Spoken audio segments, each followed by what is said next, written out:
It's another episode of the RSL Random Fan Podcast. On this episode today, we talk about two glorious games for Real Salt Lake, the Portland and Colorado games, the outcome. We go over every single goal in that game, in both those games. I'll find out what we think about that.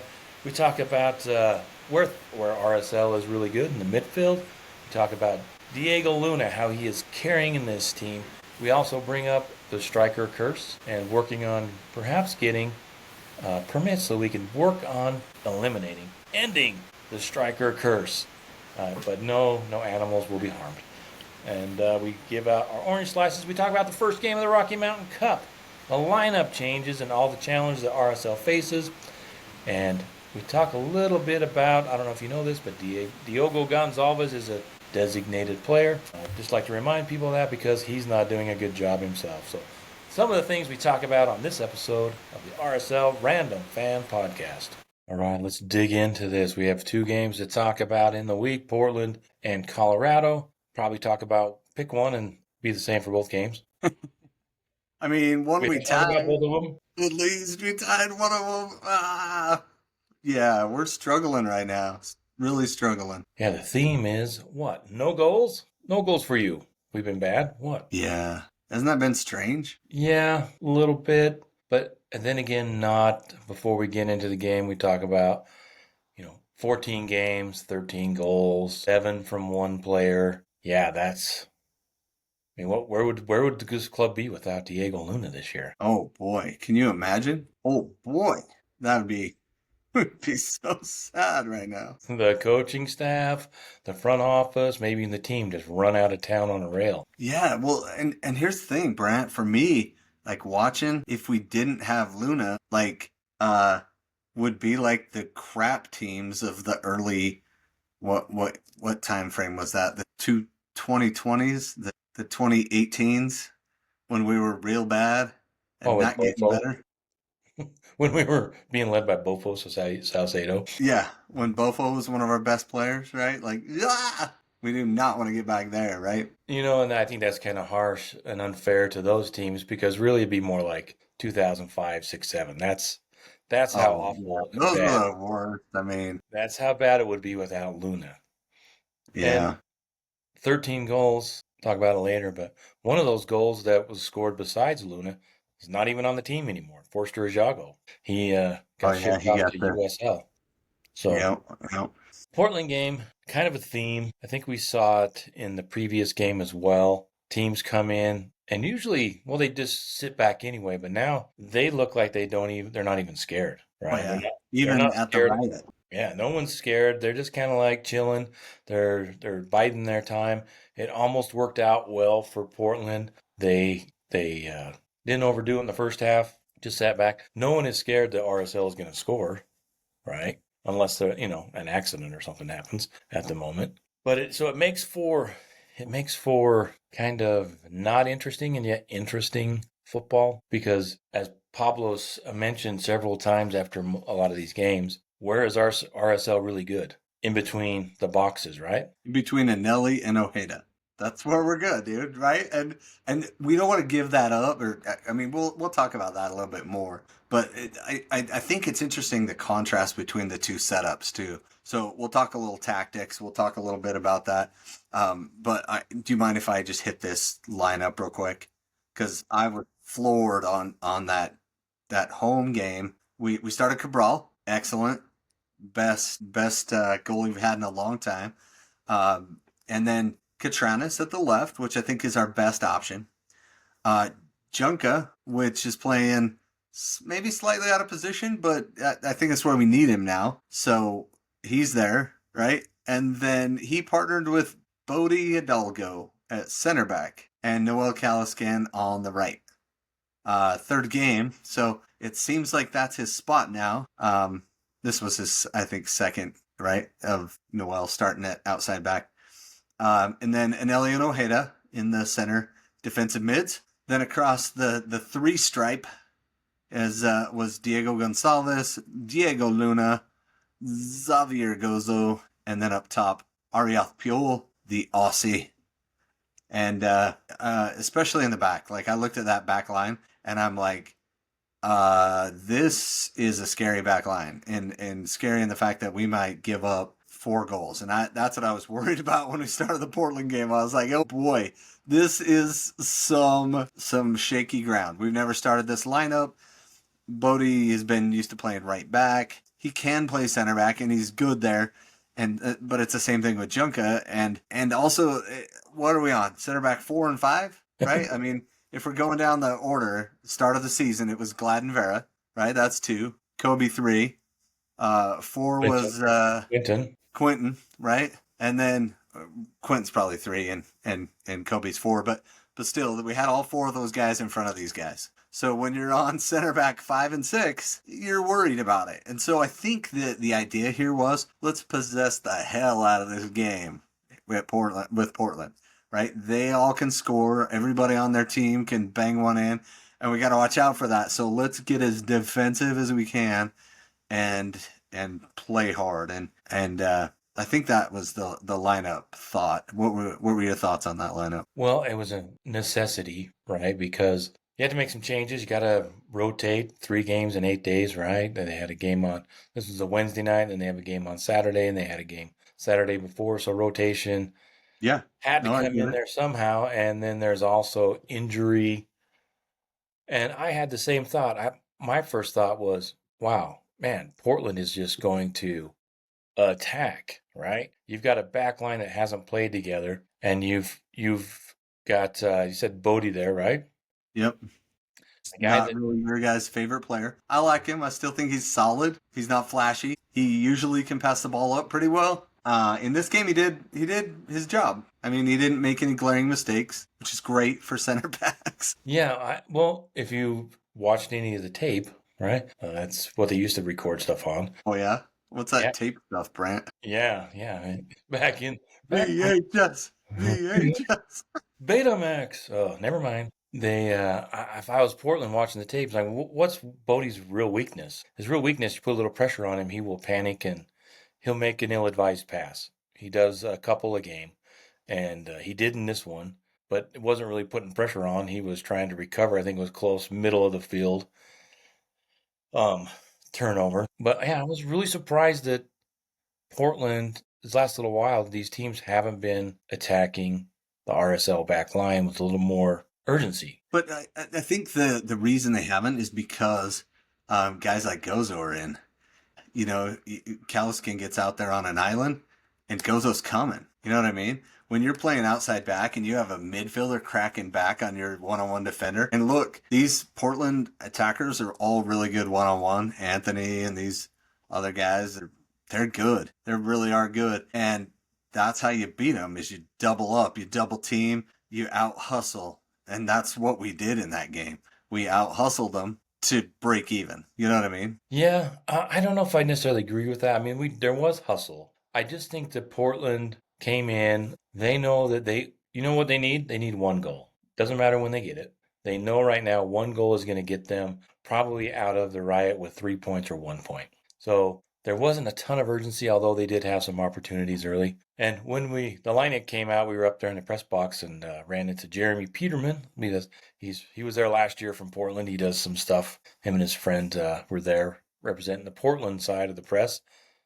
And I looked at the lineup, and the lineups come out. And I said, "Man, if you guys don't get 3 points, I don't know what you're doing." Right? You guys, Well, you yeah, guys feel really bad if you can't get 3 points against this lineup. Nothing, not saying anything negative about RSL. Just a couple of mistakes on that back line, put some pressure through the middle, and you might have had some pretty good opportunities. But for the first half, they just kind of sat back, and we talked about Pablo talked about that in the post game. To jump ahead about being surprised how Portland sat back and these teams have sat back against them.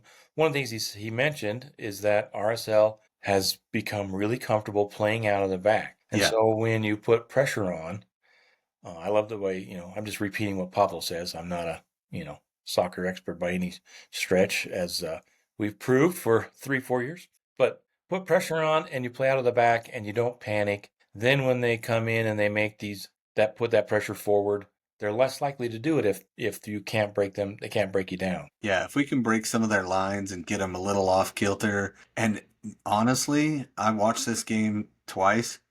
Once after I had surgery and was kind of drugged up, so that was kind of I bet that was you a can good experience. see the strap on my shoulder here. Had shoulder surgery, so I was watching this game and I was on some heavy drugs, so I could have hallucinated this, but I did rewatch it. But what I found was we're good in the midfield, and I know people don't want to hear this because they're mad at the team right now because our results have really sucked lately. But you know what? With Anelli and Ojeda in there, we're really good in the midfield. We're good at playing out of the back. We're good at bringing the ball up. And you could tell by the way that Portland kind of fouled us a lot. Their guys were getting frustrated. I don't know how Paredes took so long. By the way, Christian Paredes, if you speak English, if you speak Spanish, his name's Christian Paredes, right? And so basically, he's Chris Walls for the translation. For those of you that don't speak Spanish, Chris Walls.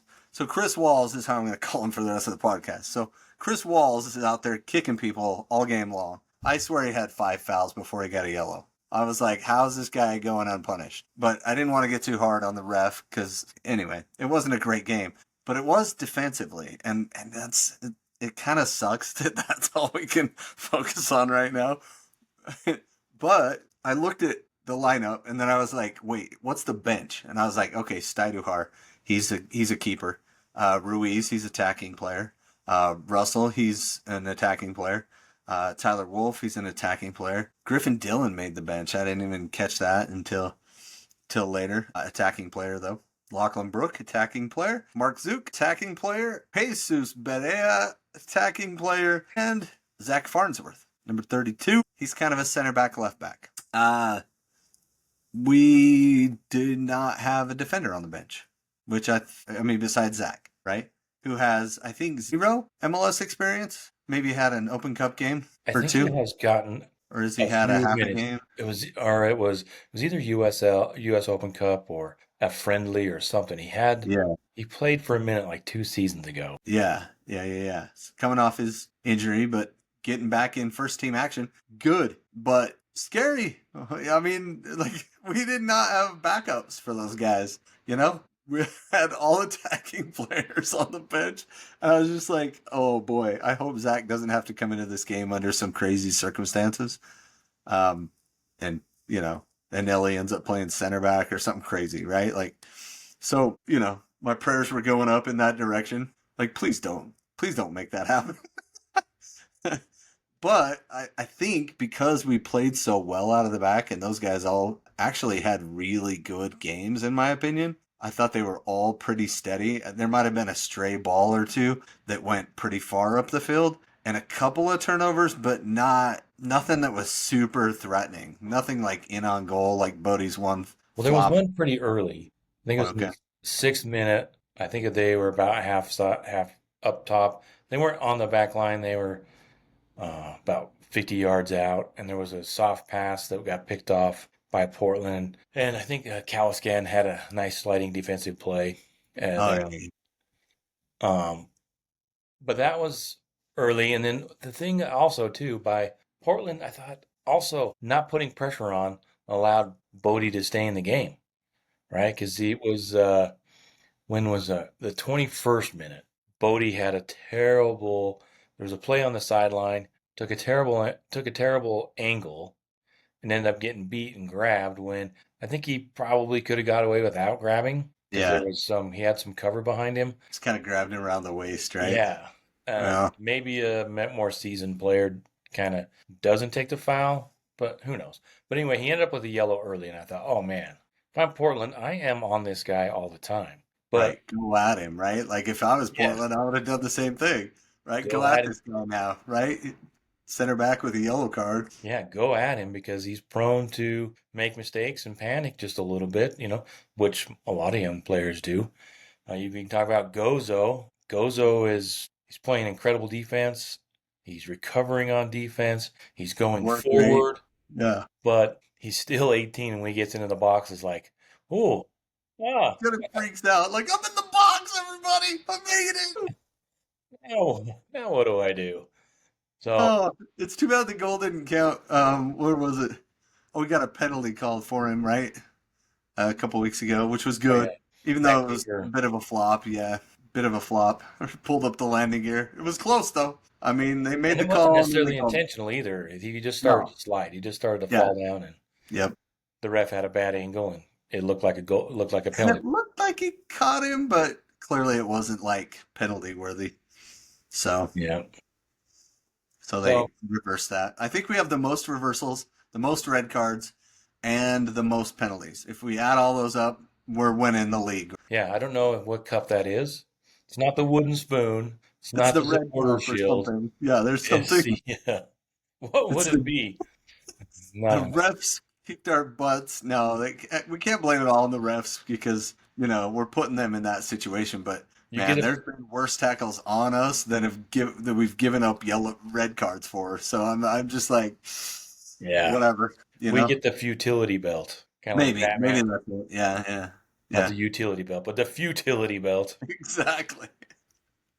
Yeah, yeah, I think you're right. We should. I think that's what we're on track for this year. Which you know what, if we can, I think we had a year like this a couple years ago where we led the league in reds. And look, there's a couple of reasons you get red cards, right? One, lazy defending, and there have been a few times this year where lazy defending comes in, and that's what happened with Bodie on that play, right? The guy he let the ball run through, and Bodie was not ready for that, so he just grabbed him. Lazy defending, right? He did not know what was behind him, but he also didn't want to give up that crazy play in behind. He knew he wasn't like red card territory, so he just went with the sweet yellow. And the defense has to know. This is where I have been impressed with Real Salt Lake through this start of the season. This team has not come apart. The defense is still playing together. You can just watching the game, you can sense that there isn't a lot of stress between the players, more than normal, right? The team still looks like they believe. They aren't giving up boatloads of goals. If RSL was giving up boatloads of goals and had the record they have now, that's a different story. But where the defense is doing well, and that's the start of creating a team. That's how they created the '09 team, right? They started with the spine of the team down the middle, and the defense. They built the defense, and then the offense followed. But Yeah, when you exactly. And we haven't seen any 7-0 New York City games, right? We haven't seen any beatdowns by 4 or 5 goals like the Galaxy have seen. And they're the defending cup champs. So I wouldn't be too down on this team yet. We can still turn this around and be a team to reckon with in the playoffs, if we can make it look. But we got to get better service and we got to get better results in the box, which they know, and right? RSL's given up 19 goals in 14 games. 4 of those were in the first, right? San Yeah. Jose. Yep. So Yep. San Jose smashed us good. That's the only one, right? Since then, we haven't given up that many goals in a game. I think three three, is the most maybe since then. three, maybe I not don't even even that. think But that. Like, we're yeah, not giving up a ton of goals. Oh, wait, we did give up three to San Diego. Yeah. But then we gave them three. So, yeah. So Cabral, we talked about Anelli, and Cabral has just those two players. Without those two players, I think Cabral is such a presence back there that the defense. That's one of the reasons the defense and the team hasn't come apart because they feel confident that they're really close, right? They know if they yeah. can keep team from scoring and the offense, uh, gets lucky, they have a chance to win. Is Whereas that what we're at, Brett? Are we back to those days of RSL where if we get lucky, we score a goal? That's the only way it's going to happen now.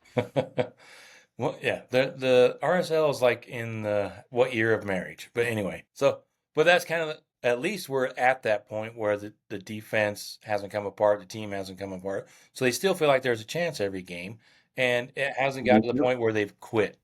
Yeah. I mean, there's been some games where they've kind of turned off, but there isn't one where that if there were a couple of seasons ago when somebody scored against RSL with that tactician that Freddie, the funny. tactical the tactical genius.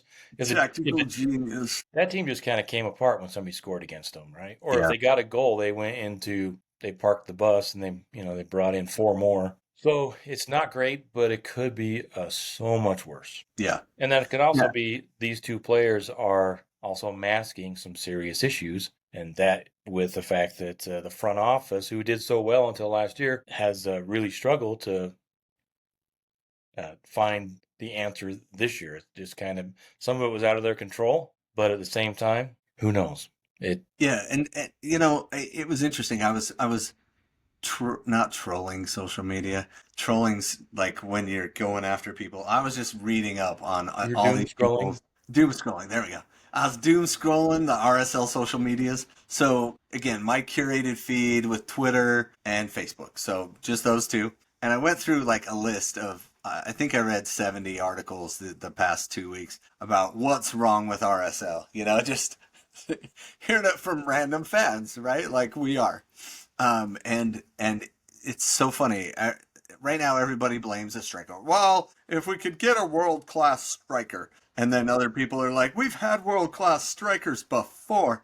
Not all of them did anything for us. And it's like, yeah, this is why Sabarillo is the best ever. Still miss that guy. He went back to Costa Rica and played till he was 40. Anyway, so just a lot of stuff like that, where people are like, well, what did we want? Well, we wanted what Chicho gave us at the first of last year, something exciting, you know, dynamic, something different than we've seen. And, due to ethical standards, Chicho faded and then flew away, and it's too bad that ended up that way. But we've tried it before with, like, remember Sam Johnson?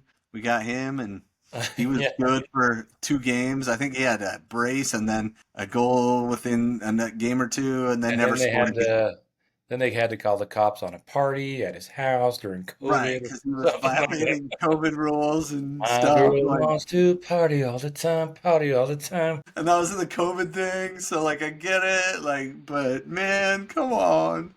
Like, It so is it is really interesting that RSL doesn't have a storied list of strikers that have come through. yeah. In fact, somebody said there's a curse at the striker position because we retired the number 9. And so Brandt and I are going to go to the stadium next week, and we want to invite everybody there. We're all going to take something to. You've seen Ted Lasso, right? Where they all take a big something important to them. They throw it in the barrel and they burn it, right? Like, we're going to do that at the stadium before the game on Saturday. So everybody come, If take something. if we can get the permit. If we get the burn permit, if Yeah, if we not, get the burn permit. it'll I know a couple firefighters. Maybe we'll make this happen. And we'll all throw our stuff in. We'll get all the ghosts to leave us alone. And RSL will be uncursed from the striker position because they retired the number 9 for Jason Kreis that one time. But they took the 9 down. Yeah. Kept Jason Kreis up in the ring of happiness. What do we call that thing? The ring of honor? Yeah, Something? probably. Whatever it's called. But but yeah, we're a bit cursed at striker right now. But remember, we've built a couple strikers. All right, Robbie Finley, Yura Movsisian. They were guys that were decent in the league and came to RSL and did way better. You know what I mean? So we've done that before. We've had a few guys like Fabian Espindola that we've went to South America and brought up. Guys that weren't the most consistent scorers, but would give you everything they had, right? And so we have had guys like that in the past that have scored decent amounts. I know we hate to bring up Sava, but from a winger slash second forward position, he was kind of pretty good at that, and we kind of didn't appreciate him slash he didn't really engage with the team. So, oh man, it really has been a rough run of number 9s. We're almost as bad as the Cleveland Browns at quarterback, dude. Like, we're almost that bad. Don't put that out in the universe.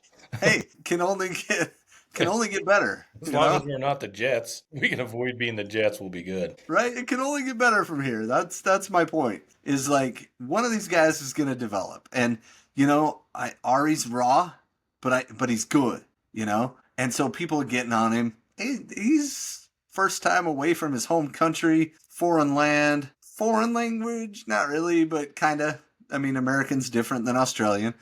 You can't swear as much over here, so that's probably Right? bothering Yeah. him. Yeah, and maybe one of these guys does really work out as a great pro here, but for what we have, let's enjoy Diego Luna, until we lose him, until he goes overseas. Let's enjoy that kid because he kind of came up through us, And yeah, he was in San Jose and then went to Albuquerque and, dogged his way to RSL and has changed his game quite a bit and improved just dramatically since coming on. Remember the first couple games, I was joking around. I was like, wait, this is the hype we're going for with Luna? And he had a few funny touches and stuff. But hey, young players, let him go out there. Like, everybody's loving the effort from Gozo right now, but also he's not polished. That's what happens with young players. You put them out there, they're not going to make great decisions all the time. They're going to fail going forward. And if we fail going forward, I'm okay with that. Like, Gozo being dangerous in the box and getting in and being dangerous and putting stuff on frame. I'm okay with that now. He'll figure it out. He's Well, young. yeah, and Pablo said, like we brought up before, RSL is really good between the boxes. That's what Pablo says all the time. We're really good between the boxes, and that's a start. Imagine how bad this would be if they weren't they weren't good between the boxes. But they just need to find that final touch. And there have been some highlights. Maybe we can kind of run through the rest of the Portland game, get to halftime, give out some orange slices, and then talk about the other game. And we'll talk about all the goals real quick. But anyway, one of the things that impressed me during the Portland game, Oh wait, we, especially we already covered all the goals. Is that what you're saying? maybe, let me double check. I'll have to double check. I'll get back to you, Tyler. So one of the things that really impressed me was Zanelli. And I think he was getting a little frustrated because oftentimes I think this is I don't know if it's bad habits or just how the team is. They tend to, when the midfielders to get the ball or the back line, their first look is not forward, right? They want to, RSL's really good, possess the ball, pass it around the back, let the defense get set, then attack. But Anelli a couple of times, multiple times, got the ball and just turned and went forward. Took the space, they were playing off, took the space and went forward, and RSL was a little dangerous. Of course, then they get into the two areas that they struggle, the boxes, and it's Keystone Cops for a little bit. But I liked it from Anelli to get the ball, turn, and go forward. Do that a lot more often. And if there's somebody there, then turn around and find a release and slow the ball up. But too often, these are two things I think that RSL could do better. Of course, that helps if you have a striker that's there that you trust, is to turn and go forward and not have so many negative or square passes and look for the runs from the guys up top. Berea, Piol, Agata, those players, when they're in there, they make a lot of runs. Even Diogo will make some runs, and for very rarely are those runs rewarded. Most of the Yeah, time you that make a run, they're not going to be rewarded anyway. You're trying to set up the next one or create some space, but this we club don't really needs. reward the run. I totally agree, Brent. It's one of the things that's bugging me the most right now is we don't reward the runs. Like, give it back to him. I say that like 5 times in the game. Like, the ball comes in and the guy makes a run away and the guy that receives the ball turns away from him. I'm like, no, give it back to him, right? He's running into space. You can see it. But Portland, to be fair, they had a lot of guys like covering behind, and they were pretty solid defensively. Kamal Miller's a little bit of a liability. I think we could have attacked him and gotten him to, give a sliding tackle and give up a penalty. That's the only way I saw we were going to score in this game. Give him a rash challenge in the box and he'll take it. I mean, we got a couple of close chances, and man, I wish Pablo Ruiz was back to his full strength and hitting balls from distance because that's what's missing. We work it around the side. Everybody gets back. We swing it back to the middle, and really Ojeda and Anelli, as good as they are at controlling the game, their game is not to hit from distance, right? Yeah, yeah. And so first half I thought was a little more leaned a little bit more towards RSL, but then in the second half they started to make some subs. They did make some early subs. Berea came in for Gonzalez, and I don't know if we can beat this horse to death, but Well, I don't he know. came in for Piol, really. I mean, they said it was for Gonzalez, but Mark Juke Well, played Mark Zook wide. came in as well. Yeah, Mark Berea and Mark Zook came in the 59-minute. Gonzalez and Piol went out. But then Portland started to make their changes. Anthony came out. Rodriguez came in. He who shall not be named. Okay, anyway, Diego Chara came in for Ortiz, and Ortiz had a decent game. And they came in the yeah. 61st minute, and then they also Mora came in for Kelsey, who had a really good game. He was troubling RSL in the back there. And Yeah. Fernandez came in for DaCosta, and then 79 Lassiter came in for Moreno. Then this was interesting. All the rotation, only 3 subs for RSL. Ruiz came in for Ojeda and seemed to make a little bit of a difference. But as the second half got closer to the end, it turned into all Portland all the time. And RSL had some. I think there was a great sequence from Cabral where he made 2 saves, and that was at the game. Yeah, 2 saves, and then And Junca save off the line. Yeah. saved off the line, and that Yeah. that was basically the game right there. Yeah.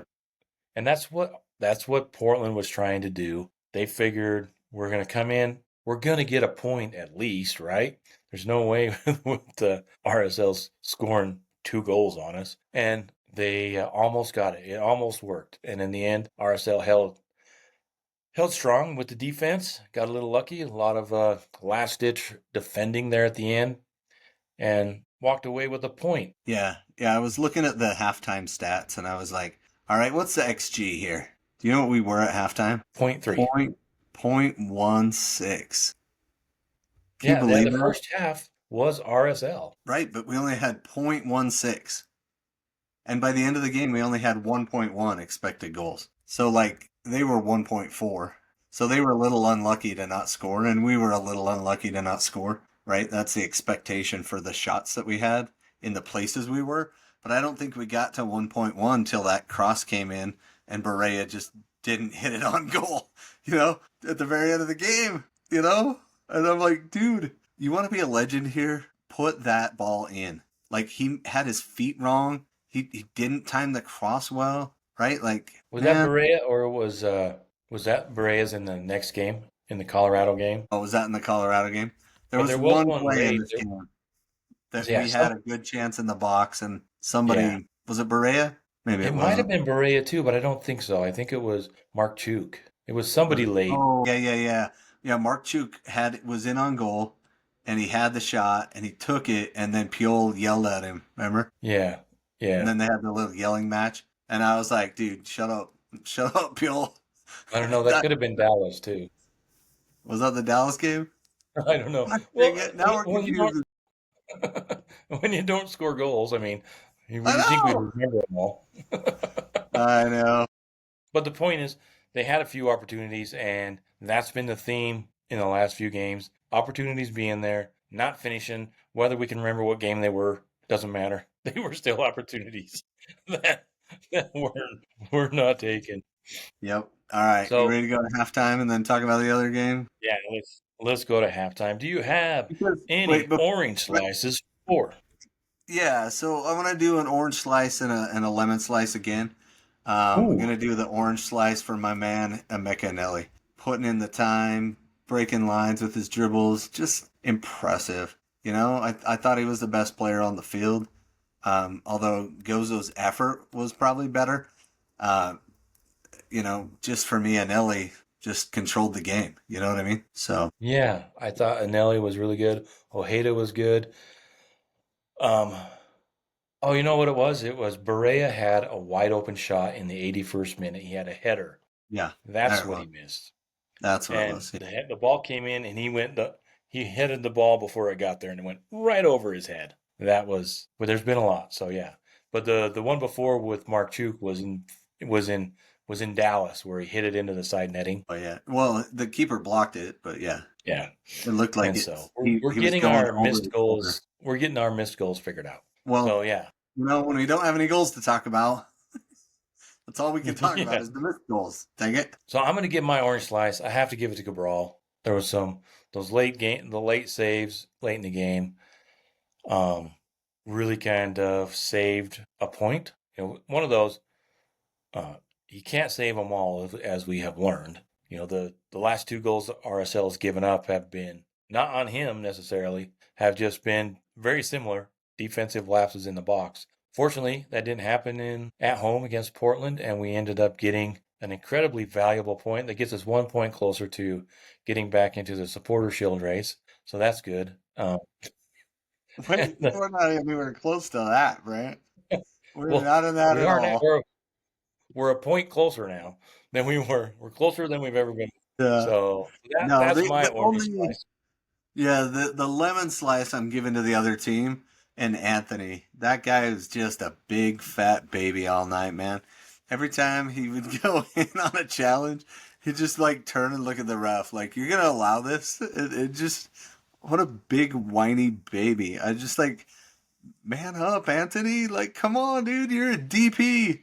Like, show it. Like, And then you look at Paredes, and I was like, dude, I want that guy on my team. He was so annoying the whole match. He's more annoying than Diego Chara now. Anyway, I don't like this Portland team, and I'm glad that I don't like them. And they played like babies, and I'm glad they didn't win in the end. I would have been so sad. I'll say the best thing that happened all night. I don't know if it'll be on the video, but we're sitting down watching. I think it was late in the first half. The ball goes out, and Neville, the coach, they're trying to get the ball back in. Then Portland's coach, the ball went out there, and he side-footed, kicked the ball back into his player so they get the free kick, or RSL could get. I think it was their team, their free kick. And then he turns and he tweaked his knee. And I'm No. watching him. He bends over, grabs his knee, and howls to the bench. Did It he was the really? funniest thing. Yeah, I was like, "Did you see that?" I mean, that's Oh something my I would god. do. I mean, I would need all kinds of help, but I thought it was funny. It was about the 41st, 42nd, 43rd minute, somewhere in there, because he turned and he's like, oh, he grabs his knees like he just turned wrong, like you do when you get old, or like Yeah. you wake up and you need a new shoulder one morning. That's where I'm at. Well, I have a new shoulder. Yeah, it's in place now. Yeah, we should talk about that for real quick. Halftime. But I mean, full we were time, at halftime. full Just time, we can full talk time, about. halftime. One of the reasons Brennan is it's like the infirmary here. I Brennan's know. not here because his family's they're all okay. They're just recovering on Sunday coming back from camping. They got T-boned this guy ran a red light and drilled in the back of their car. They're okay. Him and his wife, they just, suffering through. It's like they got hit by Cabral coming out from the box and got a concussion. So he's just not feeling Takes a uh, while to where recover from that. yeah, we've seen. And then I wanted to ask you, I was really surprised. Did they find a shoulder big enough? Because you're kind of a big guy, I am right? Did kind they of have a a big shoulder? guy. I had to use extra large. I noticed everything I was putting on before surgery was like extra large this, extra large that. I'm not an enormous guy, but yeah, Well, you're I just kind of a big guy. I didn't say right. you were enormous. Yeah, I mean for soccer I'm a big guy, but you know, Well, geez, for soccer, I'm a big guy. But yeah, I'm glad. 6 foot 238. 238 is what I weighed in. Yeah, or they measured me in kilos, 109 something, 109 kilos, whatever that What is. about in stone? I don't know. It's How many stone. stone are you? One and a half, Three two. stone, four pebble. However they do that. Yeah, whatever. So no, So surgery was a great success. I'll be back curling soon. Got some gnarly bruising on me. So hopefully Brennan heals and he's good too. But mine was planned under the knife, and hopefully Brennan is, he recovers real quick. So, yeah, he's got the week off. They're recovering. Best wishes for him. Oh, and also I need to make an apology. We oh go yeah, on and on about these orange slices and how wonderful they are, and they are. These orange slices are almost life changing. I mean, uh, that's how important they are. I mean, it's serious they stuff. can make a big difference. Let's They be honest. can, yeah. What Let's sticker possibly. doesn't? What kind of sticker doesn't make an impact in your life? But after the game, going down to the press room, a fan said, "Hey, do I get an orange slice?" And I didn't have any. What? You don't Wow. carry orange slices with you? Come on, Brand. I do usually, but here's my excuse. I was coming home from work in Boise, and so I left Boise like at 1 o'clock, almost 2 o'clock, I'd blame Boise too. and Boise or Boise? Boise, I don't know. Boise? Is it French? That's the guy was French, I think, but they wouldn't cop to that, right? It's Boise. I don't know, however they say Boise? it. But yeah, I flew Boise home chicken? Yeah. Yeah. so I left Boise at 2 and made it to. I might or may not have been following all traffic laws and speed limits, but I made it to the game. So Nice. There we go. so when I got home and transferred bags and stuff, I forgot and I didn't have one. So I owe Mark some orange slices. So thanks for asking. Shame on me. We'll have more. We'll have them with Hit us. us up on Saturday. We'll give you some. Yeah, absolutely. So thanks, Mark. All right. So that was that game. And did we Yep. talk about all the goals in that game? Yeah, we hit them all thoroughly. Okay. So we'll start with the game. Oh, the first game of the 2025 edition of the Rocky Mountain Okay, Cup. Cup. Doot, doot. All right, let's see. I got the lineup here. We'll talk about the lineup. Are there any changes? Here we go. In goal, obviously Cabral. Then across the back line, Hidalgo over on the left back. Glad on the left center back, and Junka. They kind of switch around, and Caliscan again at the right back. After the game in Portland, it was brought up, and it sounds like that's his spot, according to Pablo. When somebody asked him about Caliscan right back, he had a gleam in his eye and he had a nice smile, and Yeah, like he's made that his spot. that's his spot. And he talked about it after practice on this Tuesday. They're at the point where players, because somebody was at the question was, all right, how are you going to get how are you going to get Gozo and Mark Chuk on? Basically, Pablo's answer, you can go and listen on our YouTube channel to his answer. But basically, he was saying he's waiting for players to force him to make those decisions. And until someone does, they're going to continue to play with how they're going, right? They're not going to change just to try something. Someone has to prove that it's worth a shot, because then if you change, and according to his logic, which probably sound, then if you change and it doesn't happen, then like there's no confidence in anything they're doing. So Right. we Right. had Pablo Ruiz with the start in the midfield with Brian Ojeda filling in for Emeka Hanelli, who got a little bit of a break. Then Gozo Luna and Tyler Wolf on the left side. T-Wolf. Yeah. And then Willie Agata up top. And on the bench, Stadohar, Johnny Russell, Philip Quinton, Anelli Catranis, Mark Juke Barea, Henry Piol, and I don't see, do we have a designated player? I don't think, no, we didn't have a designated player on the bench. And I don't know if you know Hmm, this, strange, huh? but Diogo Gonçalves is a designated player. And the only reason I say that is because he's not reminding anybody either. So I just want to make sure that you know that he's a designated player. Yep. Yeah. He didn't make the big trip over to Colorado. So, but who we brought defensively, uh, kind of worried me. Bodie was playing left back. That was the first thing. I'm like, okay, Noel's playing fine. He's doing okay. Till he makes like a big mistake. I'm fine with him at right back. He distributes the ball well. He passes well. I'm fine with him. I think he's a bit of an upgrade from Andrew Brody. And has some upside still too.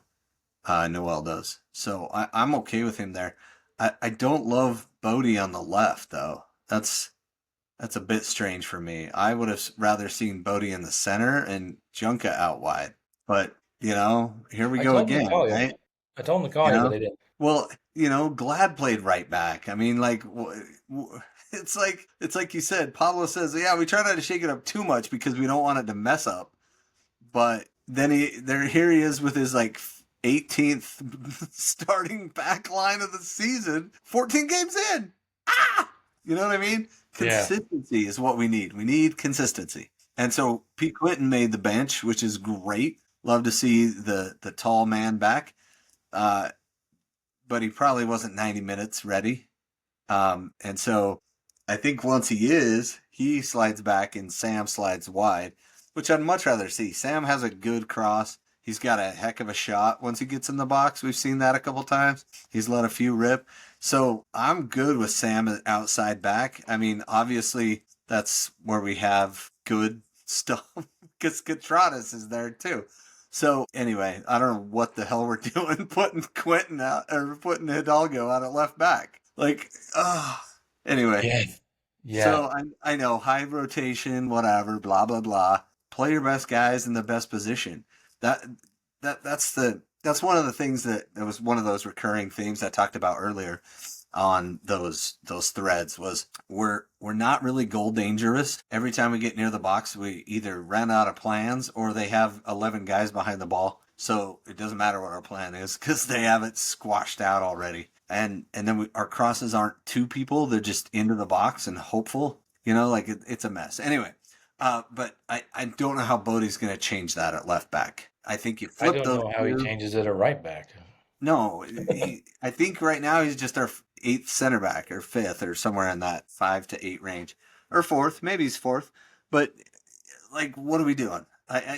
why? No, So it just frustrated me in that sense. And then I think T Wolf was good. He didn't really make mistakes, but like you said, who on this team is going to step up and be the guy? Who's going to go for goal? Who's going to dart into the box and make that dangerous run that's going to make a difference for us? And that's what I keep waiting for T Wolf. Like, dude, you're a teen wolf. Like, go for it, bro. Like, have you not seen any of these movies? Like, get after it, Teen Wolf. Teen Wolf just goes for it, right? And I just keep, it's like he's a good soccer player, but he's not like getting after it. And I just keep waiting for him to be like that decisive, like, boom, there it goes. Cause I really thought he had it in him. And I Well, in haven't his seen it. defense, though, Tyler, Teen Wolf is more of a basketball player. That's a fair point. That's a fair point. But I just want to see that tenacity that I saw out of his dad, and that I've seen in his highlight reel. It's there at Atlanta, where he was playing with confidence and stuff. But I mean, Brandt, you can only put the players on the field. We can't blame that all on Pablo. That these guys aren't going after it and going for goals and stuff, right? Like we can't blame everything on Pablo. He's not the guy on the field. But also, like, we can't just keep rotating the guys through, and we can't just sit with people that are having bad results. So what's the answer? Everybody has their own version of it, right? And Yeah, that was the funniest part that I saw when I read all that stuff is everybody's got their own take on it. So what's your take? everybody sees the game differently, and I think it's interesting that there isn't perceived heat on anyone at the moment. Maybe because the season is so early. Why not? There's a new ownership group in town. There's Yeah, a and I new don't know. guy who's the head of our club, and not president. I mean, I'm not talking about president. We still have our main man from Highland over there, right? So, but new ownership group. Yeah, I Steve don't. Yeah, Steve might be maybe. making some changes. You never know. Yeah, I can't imagine them doing that. I don't know if the Millers are that aggressive. No, I If don't you think go so. off of their history with the Jazz, they are very loyal.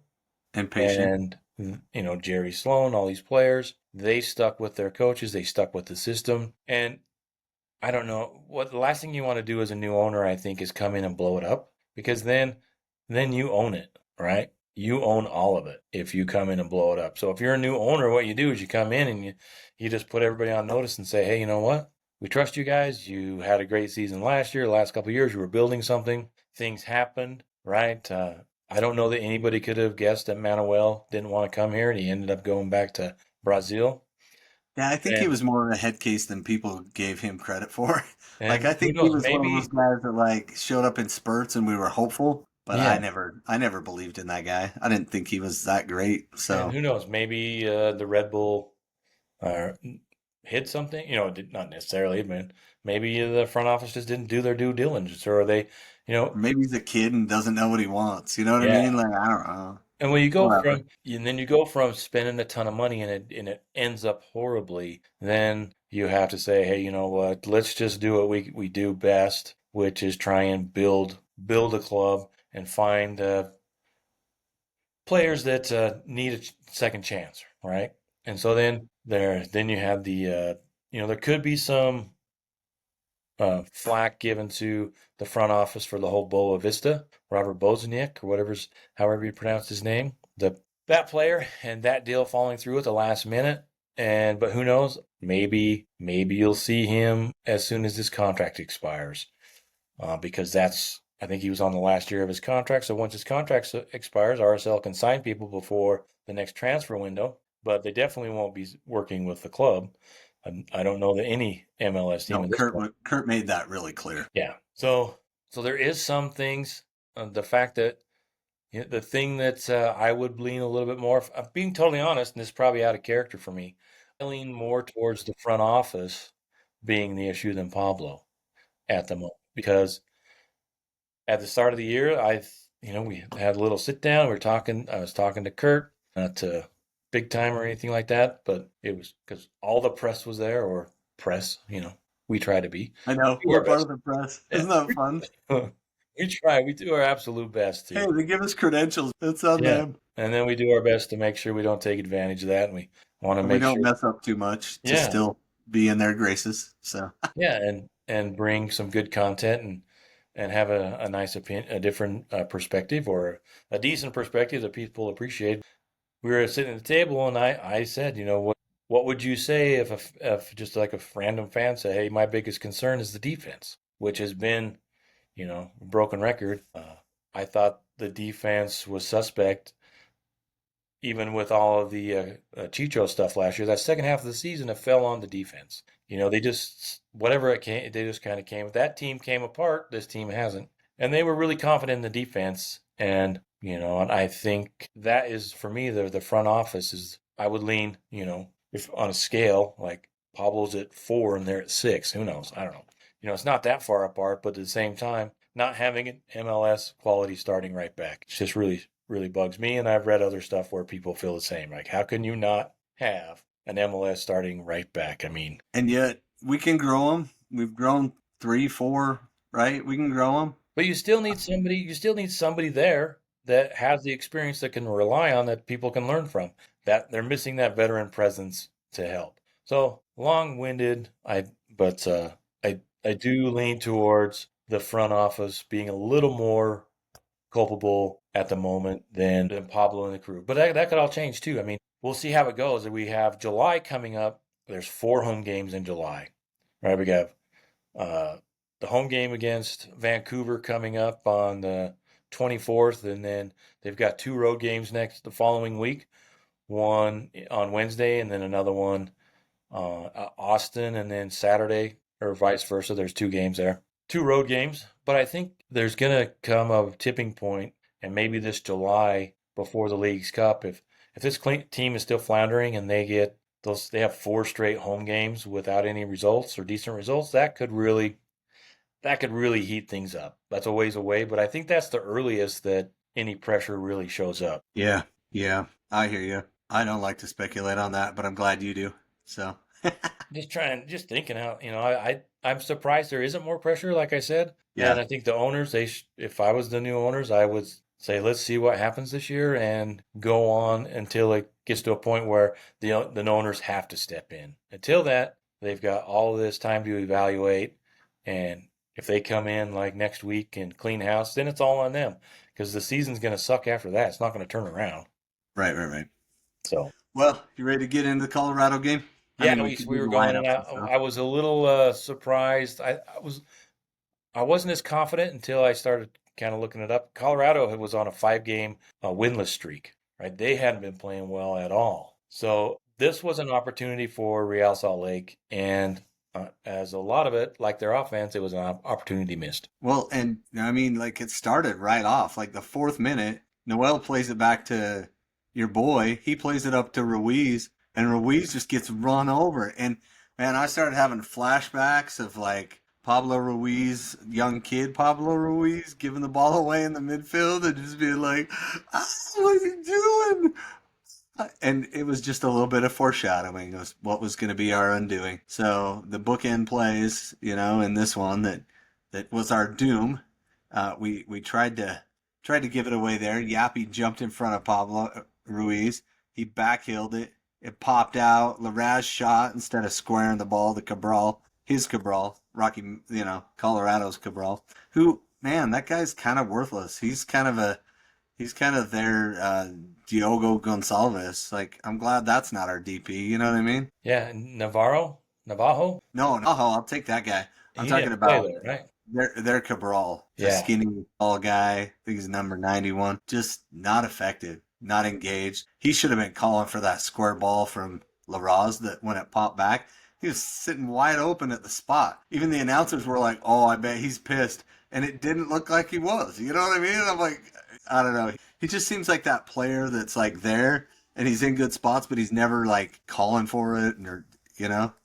Kind of yeah. kind of a Look, strange play, and looking at the really lucky to come out without a goal. Yeah, looking at the match summary on MLSsoccer.com, there is 2 things. There's 2 yellow cards in the match summary in the first half. That's probably a great reflection of the first half, right? Yeah, just gritty. Not a lot of good stuff. I think Pablo Ruiz had a shot from like 40 yards out that he mishit that went right to the goalie. You know what I mean? Like, it was just like, use your strength. Like your strength is hitting from distance, but like you don't always have to hit from distance, you know? I think he had a couple of bombs, but like on the one, I think Agata was open. And I'm like, no, play that to your striker. We don't get enough balls into the striker and give and goes with the striker to and it looks like Agata and Pule both are making runs. They're darting, they're moving, they're trying to get into good spots,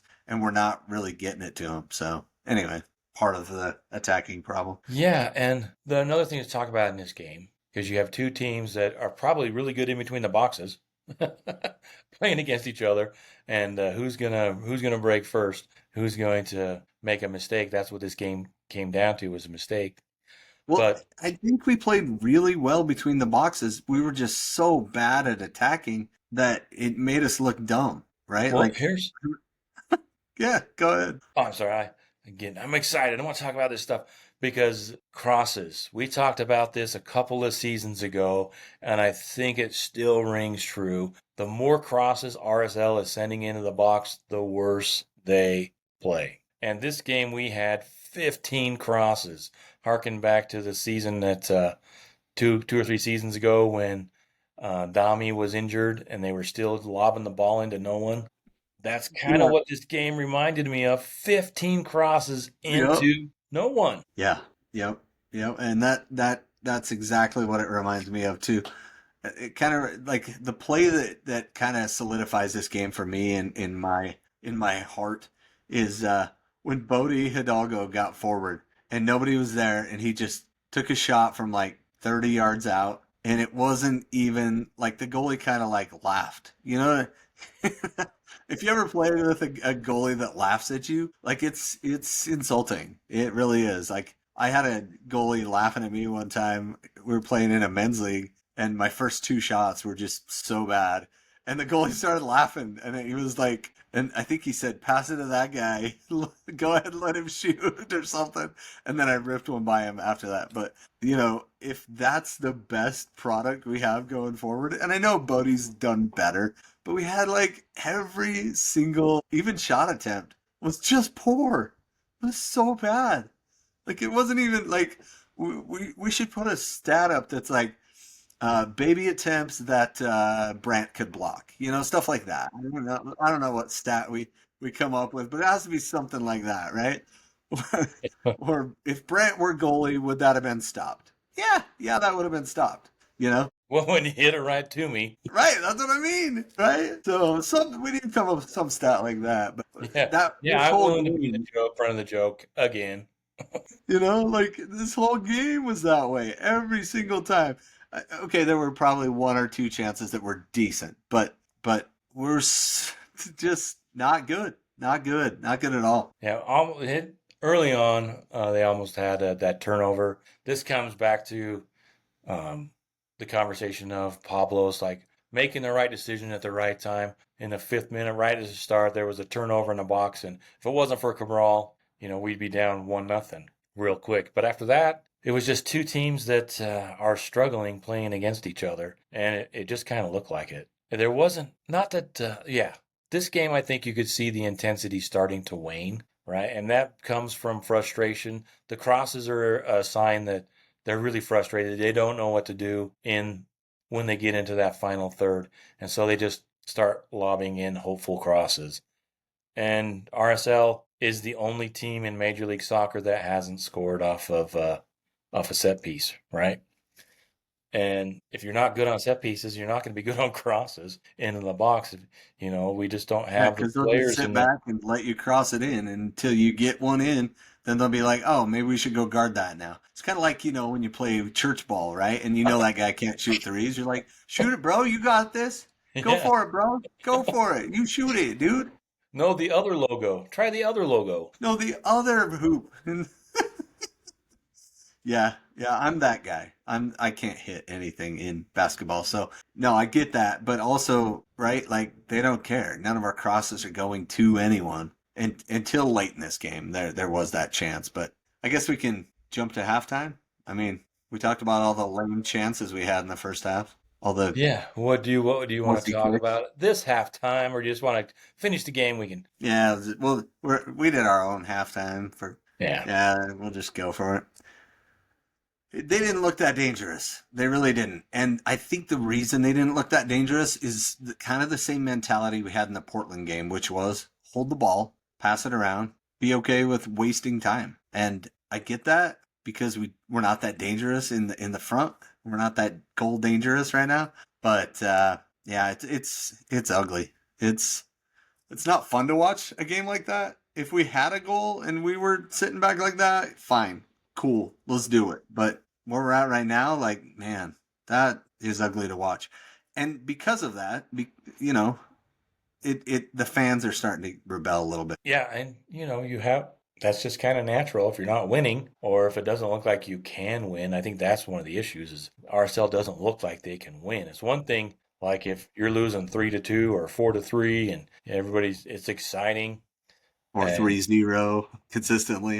It could yeah. be way worse, Oh right? We've yeah. been through harder times than this. Like, let's not lose our heads, RSL fans, RSL Nation. Come on now. Yeah, well, it's different, but it's different if you're scoring goals, right? If Yeah. the games are going back and forth, if you're battling at 500 um, record and you're somewhere around the playoffs and you're dangerous and you just got to fix a few things. Fans, I mean, I think it's a little different than where we are now, where if you're not perfect and you give up a goal, wow, how are we going to get a result out of this? And that could change too. Could change pretty quick. Every team goes through this at some point during a season. Even the best teams will have a run. The truly great teams don't, but those are few and far between. But this is a long, long season. The summer really starts to wear teams down, and you can be really good. Look at Miami, Inter Miami. They're not even near the top of the table in the East, so people Yeah. have figured them out. And we don't have Messi, so we got to figure something else out on how to get a goal. Well, and the last what 5-6 games, yeah, we lost to Toronto 1-0. That sucked. We lost to Nashville 2-1.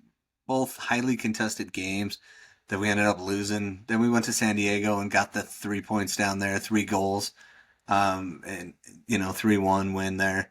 And then Vancouver, we played well in that game for for how good Vancouver is. And they didn't have all their players, so maybe it was uh, you know, uh, maybe it was or was not. I don't know. Whatever. They're still playing with a ton of confidence, which helps a lot. Then Dallas 1-1.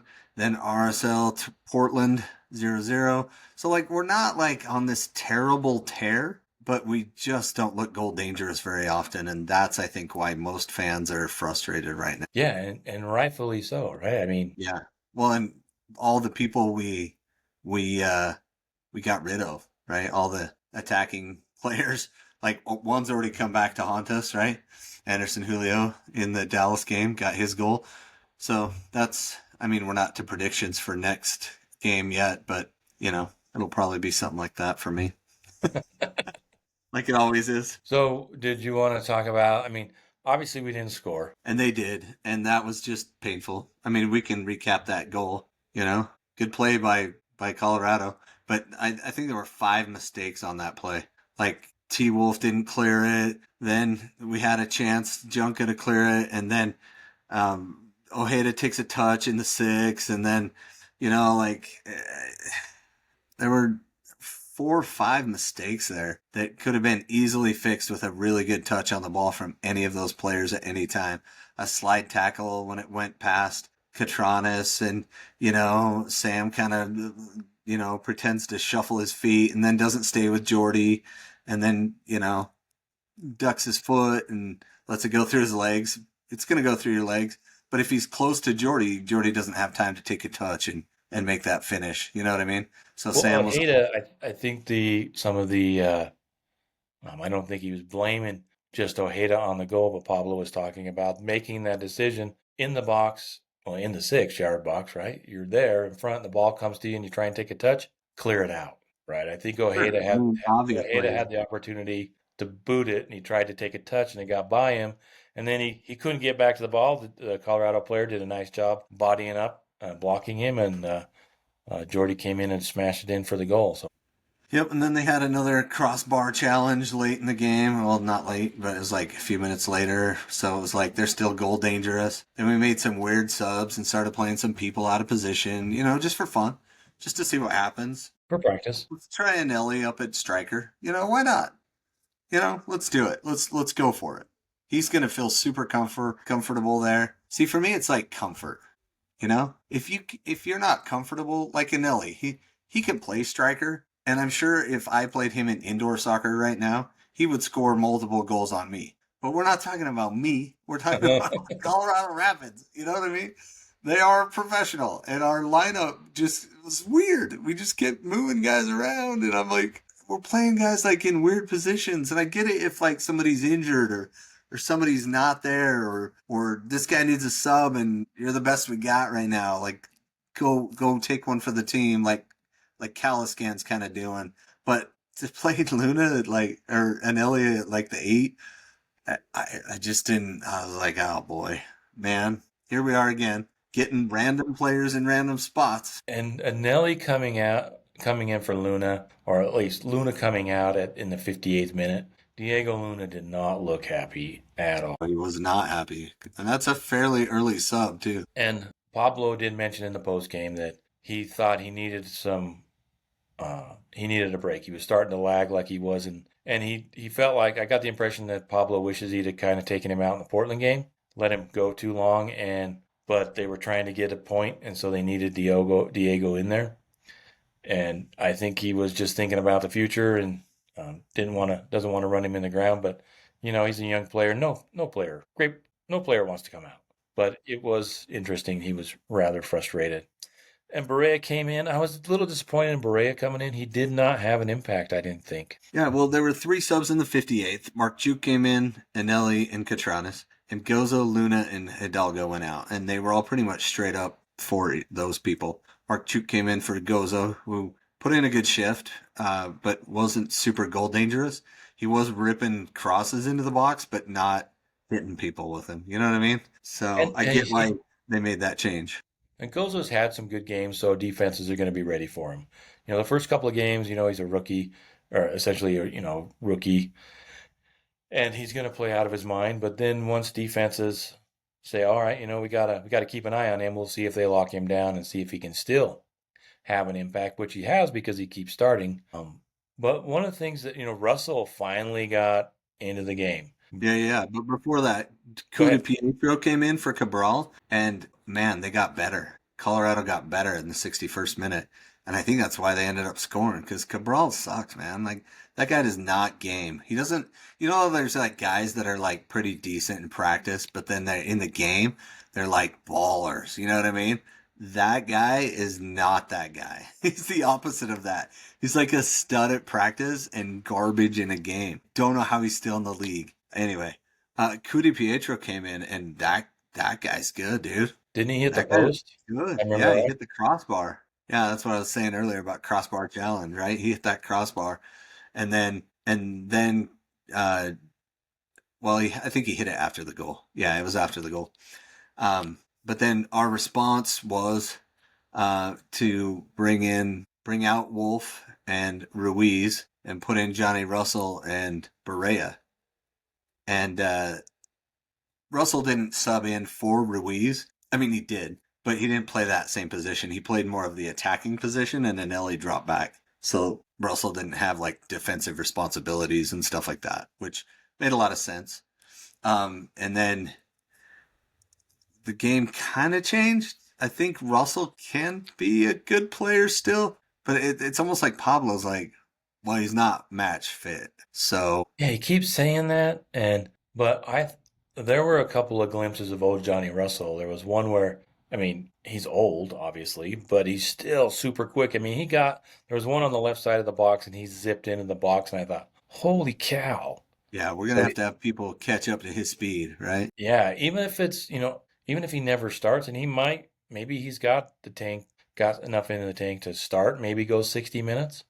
Or I'd just love for him to be a super sub and be goal dangerous at the end of games. Yeah. Like, let's do that, I'm cool with that. But let's get that cardio. Right? But like, man, gosh. And then my wife cried a little tear because in the 79th minute, Cole Bassett got subbed out for his little brother. His little brother came on for him. My wife's like, oh, that's so cute. Oh, his brother, he subbed out for his brother.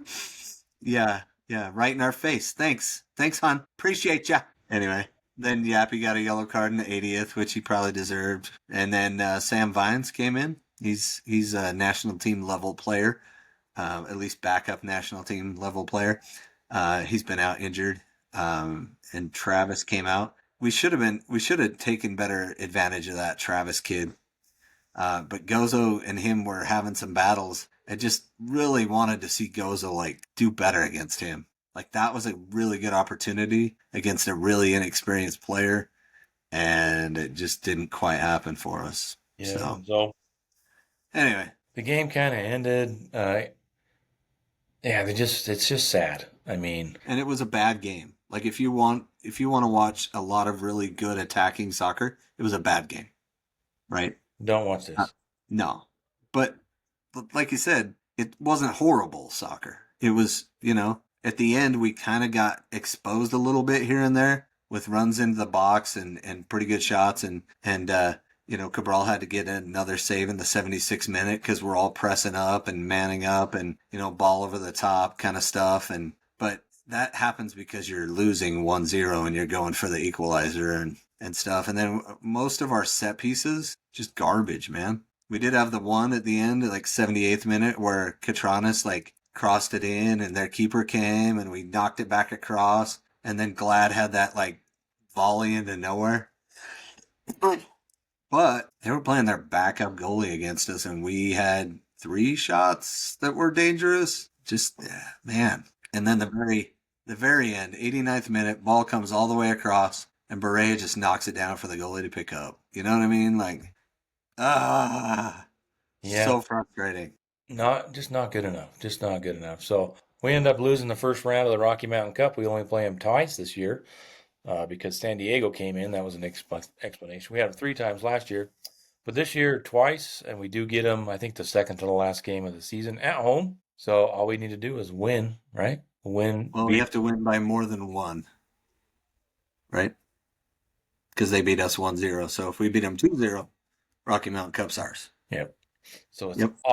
it's still all to play for. Hold the play. Still all to play for. Any orange slices in this game? I can't think of any. I mean, Cabral did well, but I mean, Besides Cabral, I mean, he gets one all. yeah, I guess like Ojeda did well, and Ruiz is still a little too problematic for me to be playing.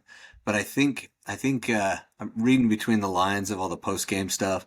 I think Ruiz is going to step into Luna's spot when he leaves in the summer, and Pablo wants to get him some game time so he's not just starting from scratch, And that's just my feeling when I watch and listen to all that. But I think that's why he's like Pablo Ruiz is a very important player for us. Well, he's not a starter right now, so let's not put too much weight on him yet, But we'll see. We'll see. I think there's a way out of this where we just start executing better in the final third, but we're gonna have to take risks to do it. We're gonna have to start losing a few games 3-0 to do it, and that means it's gonna get worse before it gets better, Brandt. And I'm okay with that. I get it. It's part of the process. But man, getting through the losses to get to the wins is really tough right now, especially the ineptitude in front of. Yeah, it's going to be a slog.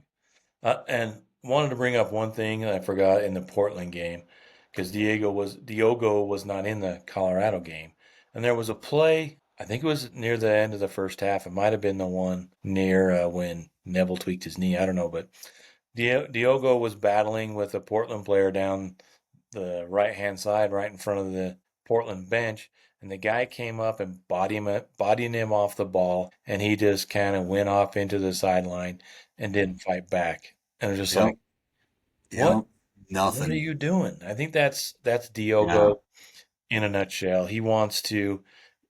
not only wants to get down to, he wants to go way past the Menendez line. Yeah, yeah, he's getting there for sure. The I can't remember. And it's It their used highest to paid be player. it used to be in MLS that your DPS you could cut them loose at any time, and they don't like you could just sign another one, right? I don't know if it's still that way, or if they have guaranteed money, or if it's just like the guarantee is only as long as you're on the team, you get He's paid that signed salary. through 26. Right, right. He's So guaranteed that's what through I'm 26. saying. I don't think he's guaranteed through 26 though, is he? He signed through 26 with the team options like 27, 28. Right, right. But we could still move him. It would just cost us. Is that the Yeah, because I don't know that Kurt is, just going to answering cut him? his phone's not ringing. Hey, this No. Diogo, he's not performing for you. Can we give him $2 million? Yeah, Right. no, it's not And going to you look happen. around the league and guys that are making that, none of them are. I mean, it's not like there's another $2 million guy out there make just having a bad season. So Yeah, we could have swapped him for Shaqiri and paid even more, but he's not here anymore. oh yeah, or we could go back and get oh shoot, what was the other guy's name that we played at forward and when we won MLS Cup?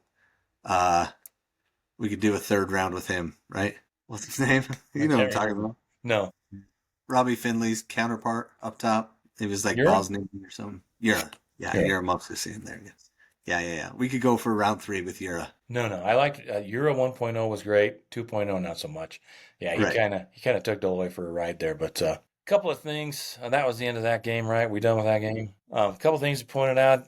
I did a little research, not a ton, but I thought, well, let's compare this season with last season because why not? And thankfully, the LA Galaxy have also taken a little heat off us. And if the LA Galaxy, who won the MLS Cup last year and didn't have the worst start in MLS history this year, everybody might be focusing on RSL, who finished third and now has just kind of fell off. So last year at this time, uh, let's see, a year ago after the 14 matches, we were in first place in the Western Conference. We had 8 wins, 2 losses, 4 ties. Where are we now this year? 4 wins, 1 tie, 8 losses. Is that right? 2 losses, 2 ties. And then 28 points. We were 3 points away from the Supporter Shield. We had 27 goals in 14 games last year.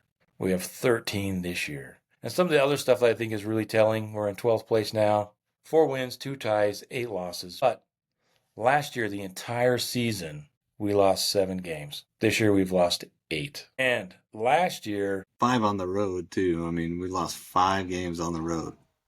yeah, and last year we were shut out 7 times last year, and we've already been shut out 6 times this year. So it couldn't be more night and day, other than maybe winning the MLS Cup and then being rock bottom. So if we got a lot of work to do to go either way, to be even worse. But it's not the same team, it's not the same roster, so that's the hard part because last year wasn't that long ago, and this team less than a year ago was through the summer before the All-Star game was shaking things up in Major League Soccer, and people were concerned that Chicho was going to be the MVP over Messi, but we took care of that. So He took care of that. he took care of Let's that. be clear. He took care of that. We'll put that problem square on his shoulders. Yeah, behave Um, yourself, young man. but 14 points, 4 points out of the last playoff spot, and 14 points away from first place Vancouver, who comes in on Saturday. So, if we're doing a quick once over, Vancouver, really good. They're in the final of the CONCACAF Cup stuff. Brian White is kicking everybody's butt, scoring goals left and right. Hope he gets some national team call ups and gets some time there, especially in the Gold Cup. Would be perfect time for him to start making a splash and scoring goals for the US and A. But our old little brother who came in and used our, house as a Canadian what would we call that? A COVID Canadian concoction because we didn't have a women's team, so we had the space, and so we were real nice and hospitable to our north of the border neighbors who couldn't go in and out of Canada for COVID restrictions. Remember that? Remember that was a thing. Everybody had to wear masks even when they were on podcasts. Like it was a whole thing. Anyway, we forget all that, but we forgive and forget because we still like Vancouver. They haven't done anything to disgrace us yet, except for Sayonara cast-offs. They tried that for a while. That was their full, roster move was to And then get they learned Carlisle. from that and stopped doing that.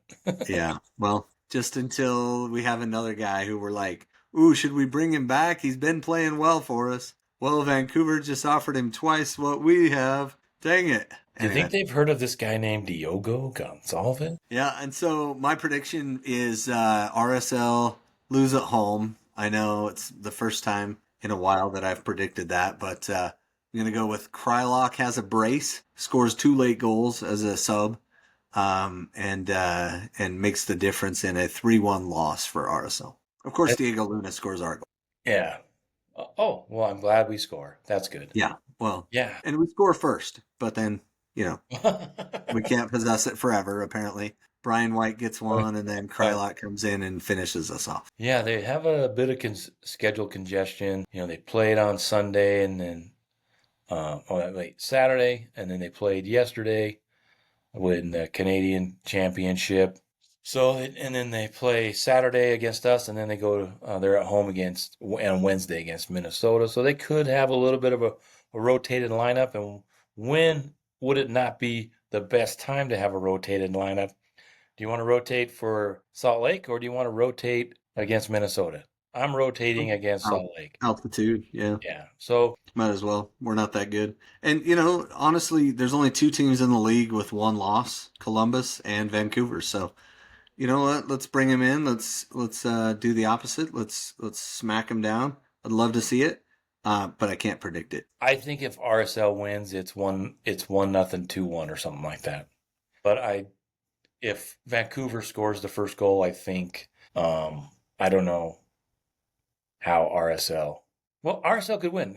This is Major League Soccer. Yeah, sure. I'm expecting a surprise. I'm not going to predict the victory, but I think RSL could get a result if how heavily Vancouver rotates and how motivated these RSL players are to turn things around.